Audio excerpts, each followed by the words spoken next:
আর আল্লাহ পাক বলেছেন, হে আদম সন্তান, আমার ইবাদতের জন্য সময় বের করো, আমি তোমাকে দুইটা জিনিস দিব। এক নাম্বার, তোমার হাতকে আমি স্বচ্ছলতা দিয়ে ভরে দিব, আর দুই নাম্বার, তোমার সমস্ত অভাব আমি দূর করে দিব।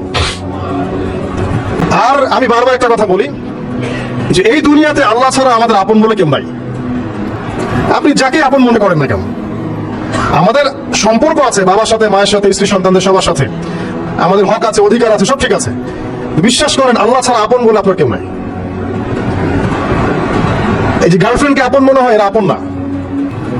স্ত্রী সন্তানকে খুব আপন মনে হয়, আপনার মৃত্যুর পর 40 দিন সময় লাগবে না সব ভুলে যেতে। পিতামাতা, ভাই বোন সবাইকে আপন মনে হচ্ছে। পিতামাতার স্থান বাবা মার পরে, আল্লাহ রাসূলের পরে, সেটা ঠিক আছে, কিন্তু আপন আল্লাহ ছাড়া তারা নন। আপনি তাদের মনোপুত ভাবে নিজে প্রতিষ্ঠিত হতে পারবেন না, তারা আপনাকে চিনবে না।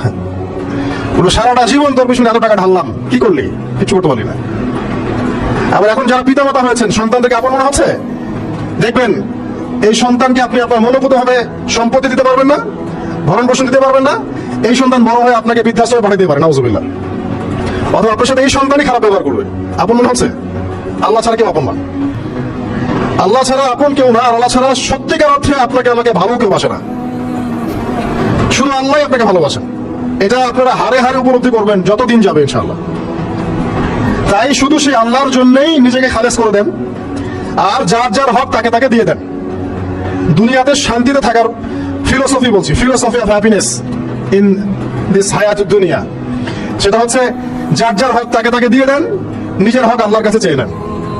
আর দুনিয়াকে আপন মনে করবেন না, আল্লাহ ছাড়া কাউকে আপন মনে করবেন না, আপনি সুখে থাকবেন ইনশাআল্লাহ।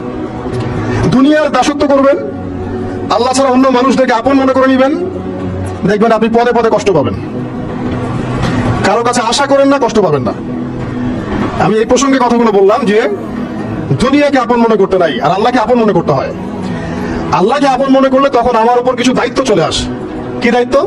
আল্লাহ আমাকে সৃষ্টি করেছেন, রিজিক দিয়েছেন, লালন পালন করছেন, বাঁচিয়ে রেখেছেন, তার হাতে আমার মৃত্যু, তার হাতে সবকিছু। যখন আল্লাহ পাকের জন্য নিজের জীবনটাকে খালেস করে নেওয়া, যেভাবে আল্লাহ পাক চলতে বলেছেন সেভাবে চলা, যেগুলোকে আল্লাহ পাক নিষেধ করেছেন বর্জন করা। আর রাসূলুল্লাহ সাল্লাল্লাহু আলাইহি ওয়াসাল্লামের সুন্নাহ আল্লাহ পাক রেখে দিয়েছেন আমাদের সামনে। এই সুন্নাহগুলো যদি আমরা অনুসরণ করতে পারি, ইনশাআল্লাহ এই দুনিয়াতে কিছু পাই বা না পাই, ইনশাআল্লাহ পরকালে আপনি আল্লাহর ক্ষমা পাবেন ইনশাআল্লাহ তাআলা। কোরআনের সূরাগুলোর অর্থ সব খুব বলা যায় না, সময় সংকলন হয় না। এত চমৎকার। ওয়াদ-দুহা সূরা আছে না, শপথ দ্বিপ্রহরের, ওয়াল-লাইলি ইযা সাজা, শপথ রাতের যখন সেটা আচ্ছাদিত হয়। মা ওয়াদ্দাআকা রাব্বুকা ওয়া মা ক্বালা, আল্লাহ কত মায়া দিয়ে তার নবীকে বলছেন যে তোমার আল্লাহ তোমাকে ছেড়েও দেন নাই, তোমার আল্লাহ তোমাকে ছেড়ে দেন নাই। ওয়ালা সাউফা ইউতিকা রাব্বুকা ফাতারদা, শীঘ্রই তোমার রব তোমাকে দান করবেন এবং তুমি সন্তুষ্ট হয়ে যাবে। দুনিয়াতে চলতে গেলে দুঃখ কষ্ট হয় না? যারা ঈমান নিয়ে চলে ওদের দুঃখ কষ্ট বেশি হয়। আল্লাহ বলছেন টেনশন করো না, কষ্ট পেও না, তোমার রব তোমাকে ছেড়ে দেননি। ওয়ালা সাউফা ইউতিকা রাব্বুকা ফাতারদা, তোমার রব তোমাকে শীঘ্রই দান করবেন আর তুমি সন্তুষ্ট হয়ে যাবে। আলাম ইয়াজিদকা ইয়াতীমান ফাআওয়া, আল্লাহ বলছেন আল্লাহ কি তোমাকে ইতিম রূপে পাননি, এরপর আল্লাহ কি তোমাকে প্রতিপালন করে বড় করেননি? ওয়াজাদাকা দাল্লান ফাহাদা, আল্লাহ কি তোমাকে পথভ্রষ্ট পান নাই, তোমাকে আল্লাহ পাক হেদায়েত দেন নাই? তো আল্লাহ যে এগুলো করেছেন সে আল্লাহ তোমাকে পরকালে ইনশাআল্লাহ ভালো রাখবেন। ফাআম্মাল ইয়াতীমা ফালা তাকহার, তো তুমি ইতিমদের প্রতি কঠোর হও না। ওয়া মাসাইলা ফালা তানহার, কেউ চাইলে তার হাতকে খালি ফিরিও না, ধমক দিও না। ওয়া আম্মা বিনিআমাতি রাব্বিকা ফাহাদ্দিস, তোমার রবের এই সমস্ত নিয়ামতগুলো তুমি মানুষের কাছে বর্ণনা করতে থাকো। এর পরের সূরা দিকে খেয়াল দেখবেন, সূরা আলাম নাশরাহ লাকা সাদরাক, মনে হয় দুটো একটা আরেকটার সাথে পেয়ার। আলাম নাশরাহ লাকা সাদরাক, আমি কি তোমার হৃদয়কে প্রশস্ত করে দেই নাই? ওয়া ওয়াদা'না আনকা ওয়িজরাক, তোমার বোঝাগুলো হালকা করিনি? কাকে বলছেন এগুলো আল্লাহ পাক? রাসূলুল্লাহ সাল্লাল্লাহু আলাইহি ওয়াসাল্লাম। যে মানুষটা জান্নাতে যাবে নিশ্চিত, এবং যিনি জান্নাতের দরজা না খুললে জান্নাতের দরজা কারো জন্য খোলা হবে না। যে মানুষটা হচ্ছে ভদ্র, স্মার্ট, বিচক্ষণ, কোনো মানুষ পৃথিবীতে নাই। সকল ধর্মের মানুষ মানে এটা। কিছু আছে শয়তান, মানুষ রূপী শয়তান, এরা মানে না, বাট দেখবেন ম্যাক্সিমাম মানুষই মানে, হোক সে ইহুদি বা খ্রিস্টান বা হিন্দুইজম বা মুসলিম, তো মানেই, সবাই মানে। মুহাম্মদ সাল্লাল্লাহু আলাইহি ওয়াসাল্লামের মতো স্মার্ট, বিচক্ষণ, ভদ্র, সুচরিত্রের মানুষ পৃথিবীতে কোনোদিন আসেও নি, আসবো না।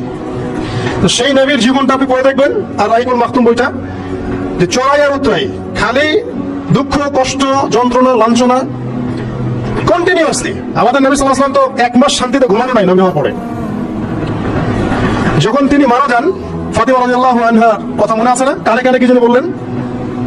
তখন আমাদের নবী একটা কথা বলেছিলেন, আমি এই বয়সে সে কথাটা বুঝি, মাদ্রাসা লাইফে, ইউনিভার্সিটি লাইফে বুঝিনি।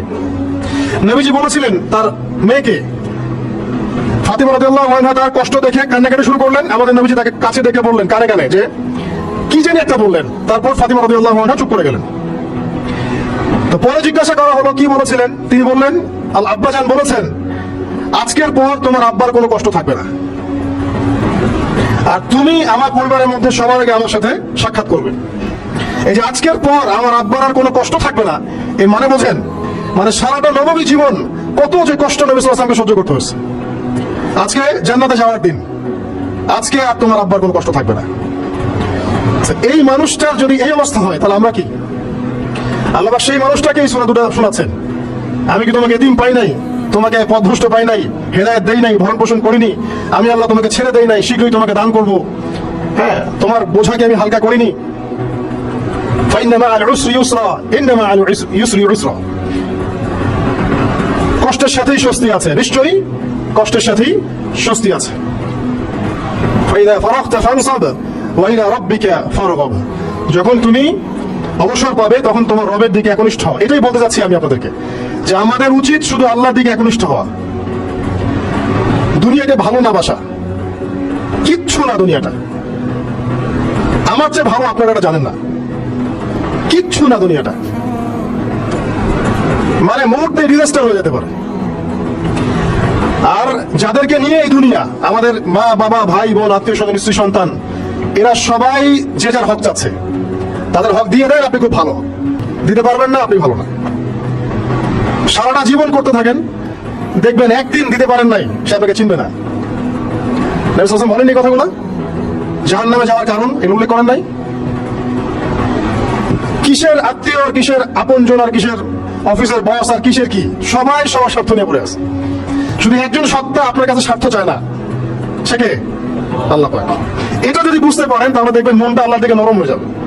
আর মুসলিমদের এখন এই মানসিক আত্মশুদ্ধিটা বেশি দরকার। আমরা কেন অস্থির জাতি হয়ে গেছি এখন, মানসিকভাবে শান্তি নেই আমাদের মধ্যে। খেয়াল করে দেখবেন সারা দিন দুশ্চিন্তা, দুর্ভাবনা, পেরেশানি। নামাজে আসি তাও মনে হয় যত তাড়াতাড়ি নামাজ শেষ করতে পারলে বাঁচে। 5 মিনিট 4 রাকাত নামাজ, আর ইমাম যদি ভুলে 10 মিনিট পড়ায় তো চাকরি নট। খতিব খুতবা দিবে 30 মিনিট ঘড়ি ধরে বলে দিবে, ভুলে যদি 10 মিনিট বেশি দিয়ে ফেলছে, আজকে আসছেন ভালো কথা হাদিয়া নিয়ে যান, পরের দিন আর আসেন না। অস্থির। অস্থিরতার কারণ দুনিয়ামুখিতা, আল্লাহ থেকে দূরে থাকা।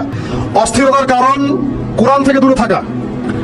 অস্থিরতার কারণ নিয়মিত সুন্নাহর উপর আমল না করা, ডেইলি জিকির আজকার গুলো না করা, ডেইলি কোরআন তেলাওয়াত না করা, হাদিস অনুবাদ সহ না পড়া, দিনের জ্ঞান চর্চা না করা, দিনী হালাকাগুলোর মধ্যে না বসা। অস্থিরতার অনেক কারণ, টাকা পয়সার পিছনে ছোটা, বাড়ি গাড়ি স্ট্যাটাসের পিছনে ছোটা, এবং এই লোভ, এই লালসা আপনাকে স্থির থাকতে দিবে না। অস্থিরতার কারণ এই যে আমরা বলি মেটেরিয়ালিজম, আমরা বলি বস্তুবাদিতা, এগুলো অস্থিরতার কারণ। এগুলো কখনো আপনাকে স্বস্তি দিবে না। আপনি যত দৌড়াবেন দুনিয়ার পেছনে, দুনিয়া আপনার থেকে তত পালাতে থাকবে। আর আল্লাহ পাক বলেছেন, হে আদম সন্তান, আমার ইবাদতের জন্য সময় বের করো, আমি তোমাকে 2টা জিনিস দিব। 1 নাম্বার, তোমার হাতকে আমি স্বচ্ছলতা দিয়ে ভরে দিব, আর 2 নাম্বার, তোমার সমস্ত অভাব আমি দূর করে দিব। যে ব্যক্তি আল্লাহর জন্য সময় দেয়, আল্লাহর জন্য বাঁচে, আল্লাহর জন্য মরে, সব কাজ আল্লাহর সন্তুষ্টির জন্য করে, দেখবেন ও মনের মধ্যে শান্তি আছে। হয়তো তার 5 তলা 10 তলা বাড়ি নাই, BMW নাই, সুজুকি জিক্সার নাই, তারপরে দেখবেন সে অনেক শান্তিতে আছে, কারণ তার মনের মধ্যে একটা প্রশান্তি কাজ করে। আর যে ব্যক্তির মধ্যে দেখবেন আল্লাহর কনসিয়াসনেস নাই, ইবাদত নাই, কোরআন সুন্নাহ এগুলো কিছু নাই, দুনিয়ার সব আছে, দেখবেন ব্যাংক ব্যালেন্স, টাকা পয়সা, মনে শান্তি নাই। এই মনের শান্তিটাকেই উসমান রাদিয়াল্লাহু আনহু বলতেন যে আল গিনা, মানে ধনাঢ্য, ধনী বলি না আমরা, এটা হচ্ছে ধন, কিছু না।